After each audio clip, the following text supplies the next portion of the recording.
করি, কিন্তু আল্লাহ দ্বীনের প্রতি আমরা অনাগ্রহ প্রকাশ করি, অর্থাৎ দ্বীন মেনে চলি না। তাদের উদ্দেশ্যে বলবো যে আমরা যখন একটা মানুষের জানাজা শেষ করে কবরের ভিতরে আমরা রাখি, তখন কিন্তু আমরা বলতেছি বিসমিল্লাহি ওয়া আলা মিল্লাতি রাসূলিল্লাহ, তার মানে হে আল্লাহর নামে, হে রাসূল তোমার দলের একজন মানুষকে কবরের মধ্যে রেখে গেলাম। আজকে যারা উপস্থিত আমি সকলকেই বলবো, আমরা অনেকেই ইচ্ছা করে নামাজ কাজা করি, আল্লাহর দ্বীন মানি না, অথচ আপনার আমার ইন্তেকালের পর 3খানা অথবা 5খানা কাপড়ে জড়াইয়া আপনাকে আমাকে কবরে রাখার সময় বলা হচ্ছে যে নবীজি তোমার দলের একজন লোক আল্লাহ পাকের নামে আমি রেখে গেলাম। তাহলে এটা হাস্যকর হবে, তার কারণ আপনার আমার ব্যক্তি জীবন, আপনার আমার রাজনৈতিক জীবন, আপনার আমার সামাজিক জীবন, পারিবারিক জীবন কোনটাই আল্লাহ দ্বীনের পথে পরিচালিত হয়নি।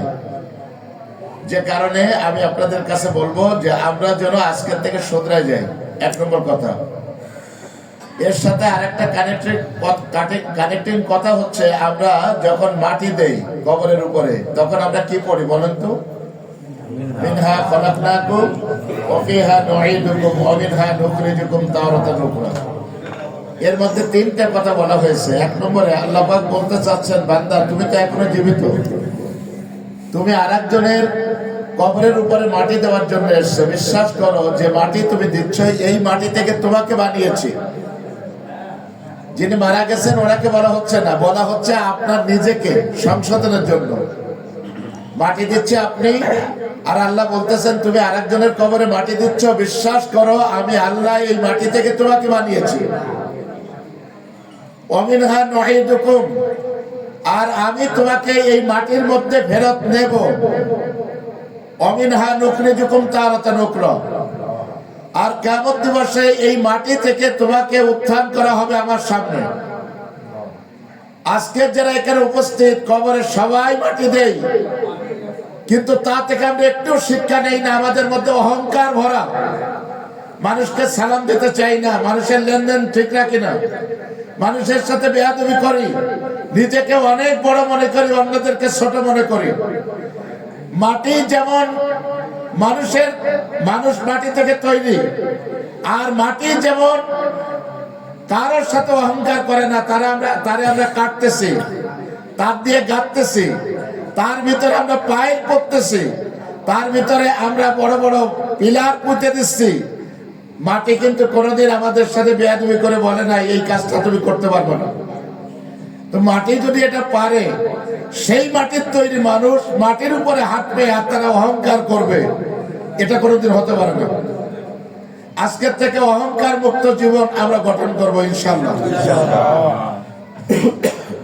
পরিবার যারা তাদের মাকে হারিয়েছেন, তাদের উদ্দেশ্যে একটা ছোট্ট হাদিস। রাসূল কারীম সাল্লাল্লাহু আলাইহি সাল্লাম বসে আছেন সাহাবীদের মধ্যে। এক যুবক সাহাবী উসাইদ ইবনে সাদ সাদি, তিনি হুজুরের সামনে দাঁড়িয়ে বলতেছেন, ইয়া রাসূলুল্লাহ, আমার আব্বাও নেই আম্মাও নেই, হাল বাকিয়া আবাওয়াইয়া আহাদুহুমা বাদা মাউতিহিমা। নবীজি ওনারা ইন্তেকাল করার পর আমি সন্তান হিসাবে আমার কি কোনো দায়িত্ব আছে, অর্থাৎ তাদের প্রতি আমার কর্তব্য শেষ হয়ে গেল কিনা।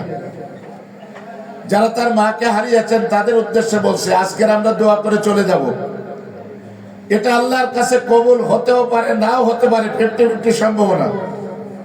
কিন্তু আপনারা যারা সন্তান, আপনাদের দোয়া আল্লাহর কাছে কবুল হবে 100%, তার মধ্যে কোনো সন্দেহ নেই। কারণ রাসূল কারীম সাল্লাল্লাহু আলাইহি ওয়াসাল্লাম বলেছেন, সালাসাতুল লা তারুদ্দু দাওয়াতুহুম, আকাশ আর জমিনের মধ্যে এমন 3 ব্যক্তি আছেন যারা হাত তুললে সেই হাত আর আল্লাহর আরশে আজিমের মধ্যে কোনো পর্দা থাকে না। তার মধ্যে 2 নম্বরে আল্লাহ নবী, 3 নম্বরে আল্লাহ নবী বলেছেন দাওয়াতুল ওয়ালিদাইন, বাপ মায়ের দোয়াটা সন্তানের জন্য। আদাবুল মুফরাদের মধ্যে এই হাদিসের সরার মধ্যে লেখা হয়েছে সন্তানের দোয়াও তার আব্বা আম্মার জন্য। এই হাত আর আল্লাহর আরশের মধ্যে কোনো পর্দা থাকে না, সরাসরি কবুল হয়। সুতরাং আপনারা দোয়া করবেন আপনার আম্মার জন্য, আপনার আব্বা ইন্তেকাল করেছেন তাদের জন্য। তো কর্তব্য হচ্ছে 3-4টার কথা বলা হয়েছে। নম্বর 1, হুজুর বলেছেন আসসালাতু আলাইহিমা, বেশি বেশি করে আল্লাহর কাছে শান্তি কামনা করা। সালাত শব্দটি যখন বান্দার পক্ষ থেকে হয় তখন হয় আল্লাহর কাছে দোয়া করা, বেশি বেশি দোয়া করতে হবে। নম্বর 2, ওয়াল ইস্তিগফার লাহুমা, আব্বা আম্মা যাদের কবরে বেশি বেশি করে নামাজে বসলেই, দোয়ায় বসলেই তাদের জন্য আল্লাহর কাছে বলবো, আল্লাহ আমার আব্বা আম্মা মাটি মাংসের মানুষ, মাটির তৈরি মানুষ, তাদেরও অপরাধ ছিল, আল্লাহ তুমি আমার আব্বা আম্মার অপরাধকে মাফ করে দাও। 2 নম্বর কর্তব্য, ওয়াল ইনফাযু আহাদিহিমা, আব্বা আম্মা যদি কোনো কিছু ওসিয়াত করে যায়, সেটা যদি কোটি টাকাও হয়, তাহলে সন্তানের যদি সক্ষমতা থাকে অবশ্যই আব্বা আম্মার রেখে যাওয়া ওই ওসিয়াত পূরণ করতে হবে। আর একটা হচ্ছে হুজুর বলেছেন ওয়াসিলাতুর রহিম, আত্মীয়তার সম্পর্ক ছিন্ন না করা। আব্বা যার সাথে মিশতেন, আম্মা যার সাথে মিশতেন, তাদের সাথে সদ্ভাব রাখা, আব্বা আম্মার মতো ব্যবহার করা। আমার মনে হয় আমি কথাটা বোঝাতে পেরেছি। আপনাদের আর সময় নষ্ট না করে আমরা দোয়ার দিকে যাব। দোয়ার আদব হচ্ছে বসে দোয়া করা। যারা মেহমান এসেছেন, ওলামায়ে কেরাম আছেন, আমাদের হাফেজরা আছেন, আমরা সকলেই আল্লাহর কাছে দোয়া করব, আল্লাহ যেন মারহুমাকে মাফ করে দেন। আমি শুনেছি পারিবারিক ভাবে অনেক ধার্মিক তিনি মা বোনদেরকে সবসময় ইসলামের তালিম দিতেন, আর ওনার সন্তানরাও মা পাগল আমি জানি। আমরা আল্লাহর কাছে দোয়া করবো, আল্লাহ যেন মারহুমাকে মাফ করে দেন।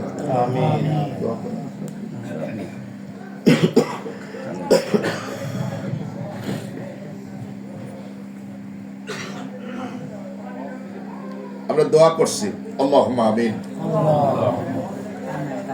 ربنا ظلمنا أنفسنا وإن لم تغفر لنا وترحمنا لنكونن من الخاسرين ربنا لا تزغ قلوبنا بعد إذ هديتنا وهب لنا من لدنك رحمة إنك أنت الوهاب رب العزة والجلال আয় আল্লাহ তাআলা, পবিত্র রজব মাসের শেষ প্রান্ত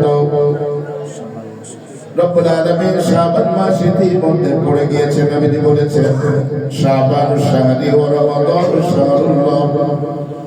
আল্লাহ সেই পবিত্র মাসে আমরা তোমার কিছু গুনাহগার গোলাম।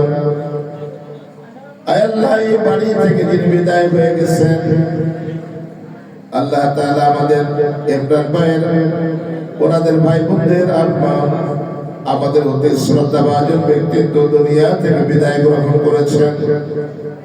রব্বুল আলামিন মারহুমের রূহের মাগফিরাতের জন্য আজকের আয়োজন, আমরা যা কিছু তেলাওয়াত করেছি, আলোচনা করেছি, ভুল বেয়াদবি মাফ করে তামাম সওয়াবটুকু বিশ্ব নবীর রওজা মুবারকে পৌঁছে দাও। রব্বুল আলামিন, এই মুবারক অনুষ্ঠানে আমরা যারা হাত তুলেছি, আমাদের মাঝে এমন কেউ নাই যিনি বুকে হাত দিয়ে বলবো জীবনে গুনাহ করি নাই। ছোট গুনাহ করেছি, বড় গুনাহ করেছি, জেনেও করেছি, না জেনেও করেছি। ওয়ালিমুম বিদাতিস সুদুর সত্তারুল আয়ুব, তোমার কাছে হাত তুলে সারেন্ডার করছি, আর গুনাহ করব না। আজকের এই মোবারক অনুষ্ঠান থেকে আল্লাহ তোমার কাছে যারা আমরা হাত তুলেছি, মেহেরবানি করে আমাদের তামাম জীবনের গুনাহগুলি মাফ করে দাও। রব্বুল আলামিন, অসংখ্য অগণিত আত্মীয় স্বজন দুনিয়া থেকে বিদায় নিয়ে কবরে চলে গেছে। অনেকের জানাজা পড়েছি, অনেকের কবরে মাটি দিয়েছি। দুনিয়ার ব্যস্ততার কারণে অনেকের জানাজায় উপস্থিত হতে পারি নাই, কবরে মাটিও দিতে পারি নাই। কার কোথায় কবর তাও জানি না, ভুলে গেছি নিশানা। আল্লাহ এই মুবারক অনুষ্ঠান থেকে তাদের সবার জন্য দোয়া করছি। যাদের কবরে মুহূর্তে কবরবাসীরা কষ্টে আছে, আল্লাহ আজকের দোয়াকে ওসিলা করে তাদের কবরে তুমি আয় আল্লাহ শান্তির ব্যবস্থা করে দাও। আমিন। রব্বুল আলামিন, আজকের এই অনুষ্ঠানে আমরা যারা হাত তুলেছি, আমরা যারা আমাদের পরিজাত আব্বা আম্মাকে হারিয়ে ফেলেছি, চিরতরে বিদায় হয়ে চলে গেছে অন্ধকার কবরে, জানি না কেমন আছে। সারাটা জীবন আমাদের জন্য শুধু ত্যাগ করেছেন।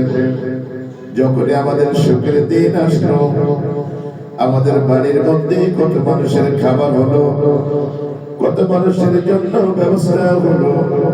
আয় আল্লাহ তাআলা, যাদের মাধ্যম দিয়ে, যাদের কষ্টের মধ্য দিয়ে আজকে আমরা এই পর্যায়ে, ওই আব্বা যাদের মুহূর্তে কবরে কষ্টে আছে, আল্লাহ তুমি মেহেরবানি করে তাদের প্রত্যেকের কবর খানিকে জান্নাতের টুকরা বানায় দাও। রব্বুল আলামিন, আমি বিশ্বাস করি আজকের অনুষ্ঠানের মধ্যে নিশ্চয়ই তোমার কোনো বলে লুকিয়ে আছে, আমরা তাকে চিনি না। আল্লাহ, যারা হাত তোমার কাছে বড় দামি, আল্লাহ সেই দামি হাত দুটির সাথে আমাদের হাতগুলি কবুল করে আব্বা আম্মাকে মাফ করে দাও। আল্লাহুম্মা আমিন। রব্বুল আলামিন, কি উদ্দেশ্য নিয়ে আজকের আয়োজন তোমার অজানা নয়। আল্লাহ, এই বাড়ির মুরব্বী, অতি শ্রদ্ধাভাজন ব্যক্তিত্ব, আল্লাহ তাআলা আমার ইব্রাহিম ভাই এবং তার ভাই বোনদের মা দুনিয়া থেকে বিদায় গ্রহণ করেছেন। রব্বুল আলামিন, তিলে তিলে বাচ্চাগুলির মঙ্গলের জন্য যিনি বড় করেছেন, সুখে যিনি হেসেছেন, দুঃখে যিনি কেঁদেছেন, ওই মা চিরতরে বিদায় হয়ে গেছে। জানি না কবরের মধ্যে কেমন আছেন। আজকের দোয়া অনুষ্ঠান থেকে আল্লাহ তার সন্তানগুলিকে নিয়ে, ওলামায়ে কেরামদেরকে নিয়ে, হাফেজে জামদেরকে নিয়ে, হাজুল হারমাইনের শরীফাইনদেরকে সাথে করে নিয়ে, দাড়ি কাঁচা দাড়ি ফাঁকা ভাইদেরকে সাথে করে নিয়ে তোমার শাহী দরবারে হাত তুলেছি। মেহেরবানি করে तमाम সওয়াবটুকু মরহুমার রূহ মুবারকে পৌঁছে দাও। রব্বুল আলামিন, ওনার আব্বা থেকে ইন্তেকাল করেছেন, তার কবরটাকে জান্নাতের টুকরা বানায় দাও। আয় আল্লাহ তাআলা, বংশের মধ্য থেকে যত আত্মীয়-স্বজন দুনিয়া থেকে বিদায় নিয়েছেন, তাদের প্রত্যেকের কবরে তুমি আর হাতে পৌঁছে দাও। আল্লাহ তাআলা, আজকের টোটাল আয়োজনটাকে তুমি মঞ্জুর করে নাও। আল্লাহ তাআলা, ইখলাসের নিয়তে যে মেহমানদারির ব্যবস্থা হয়েছে তুমি কবুল করে নাও। রব্বুল আলামিন, এই বাড়ির উপর তোমার খায়ের বরকত নাযিল করো। আসমানে জসমানে হাওয়াই ইনসান तमाम বালা মুসিবত থেকে বাড়ি এবং বাড়ির আহালদেরকে তুমি রক্ষা করো। আল্লাহ তাআলা, যে পরিবার মানুষটাকে চিরতরে হারিয়ে ফেলেছে, আল্লাহ তাদেরকে সবরে জামিল ইখতিয়ার করার তৌফিক দিয়ে দাও। বেশি বেশি তাদের মায়ের জন্য দোয়া করার তৌফিক তুমি দান করো।